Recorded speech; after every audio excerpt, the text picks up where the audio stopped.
طبعا ظالم مستەمکار تاغوت و ملهوڕەکان دژمنایەتی ئەوانە دەکەن کە مصلیحن کە چاکسازی دەکەن کە دەڵێن ئەوەت غەڵەتە ئەوەت غەڵەتە کە دەڵێن ئەوە دروستنی ئەوە حەرامە کە دەڵێن ئەوە ناشێ ئەوە بەو شێوە نابێ کە دەڵێ ئەوە زوڵم مستەمە ئەوە خوێنی میلەتە ئەوە ماڵی میلەتە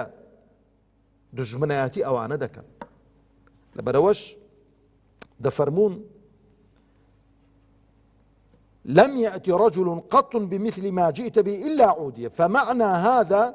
أنه لن يأتي داعية يدعو إلى الخير وإلى طريق الصلاح إلا وسيجد مقاومة من أصحاب المصالح ومن أهل الدنيا بشكل عام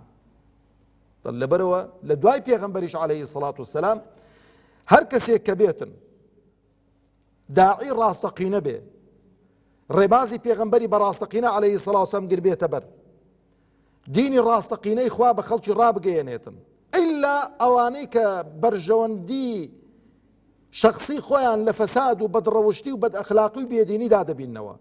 ئەوانەی کە هەتا تەوقی سەریان نغڕۆ بوون لە زوڵم و ستەم ئەوانەی کە نغڕۆ بوون لە ڕیبا و ڕیباکاری ئەوانەی کە نغڕۆ بوون لە بەدڕەوشتیدا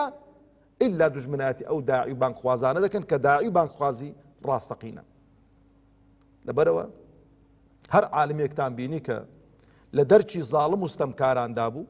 لە دەرچی زاڵم و ستەمکاراندا کەوتبوو و زاڵم و ستەمکار لەگەڵ خۆی دەیانجێڕن بۆ ئەو دەرک و ئەو دەرک و بۆ ئەو کۆڕ و ئەو کۆڕ بۆ ئەو سمینار و ئەو سمینار بۆی کە شەرعیەتیان پێ پەیدا بکەن علامەتێکی ئیستیفهامیان لەسەردا بنێ کە لە ڕێبازی ڕاستەقینەی پێغەمبەر عليه الصلاة والسلام لایەن داوە خۆیان حازر کەن بۆ ڕۆژی حەشر و حیساب چکە دنیای کۆتایی دێت